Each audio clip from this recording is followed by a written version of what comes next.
Hello guys. So ഇന്ന് നമ്മളുടെ lunch പ്രിപ്പിൻ്റെ third day ആട്ടോ.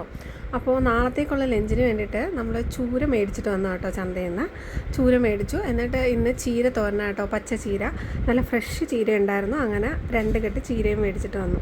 ഇപ്പം നിങ്ങൾ വിചാരിക്കുമായിരിക്കില്ലേ എന്തിനാ ഇത്രയും അധികം ചീര തോരനെന്നില്ലേ? അത് ഞാൻ പറയാം. പിന്നെ ചൂര ഇന്നലെ രാത്രി തന്നെ പൊടി കറി വെച്ചു. ഇവിടെ ചൂര കഴിച്ചാൽ നോർമലി പൊടി തന്നെയാണ് വെക്കാറ്.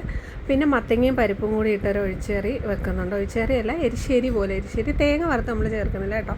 പിന്നെ ഇതിനിടയ്ക്ക് കൂടി കുഞ്ഞുങ്ങൾക്കുള്ള കുറുക്കം ഉണ്ടാക്കി. ഇത് മത്തങ്ങയ്ക്ക് വേണ്ടിയിട്ടാട്ടോ. മത്തങ്ങയും പയറും കൂടി വേവിച്ചിട്ട് കടുക് വറുത്ത് നമ്മൾ അതിനകത്തേക്ക് അരപ്പും കൂടി ഇട്ടിട്ട് ആക്കിയെടുത്താൽ എരിശ്ശേരി റെഡിയാവും കേട്ടോ. എരിശ്ശേരിയുടെ വീഡിയോ ഞാൻ സെപ്പറേറ്റ് ആഡ് ചെയ്യാം. സോ ഇത് ആയിട്ടുണ്ട്. ഇനി ഒരു പൈനാപ്പിൾ ഇട്ടിട്ടൊരു പച്ചടി വെച്ചിട്ടുണ്ട്. കഴിഞ്ഞ ദിവസം പൈനാപ്പിൾ മേടിച്ചിട്ട് വന്നായിരുന്നു. അപ്പോൾ അതിട്ടൊരു പച്ചടിയും പൈനാപ്പിൾ ഇട്ടൊരു മോരും കൂടി ആ പാത്രത്തിലേക്ക് തന്നെ പൈനാപ്പിളും ഇട്ട് ശർക്കരയിട്ട് എണ്ണയ്ക്കകത്തിട്ട് വഴറ്റി എടുക്കുന്നുണ്ട് കേട്ടോ.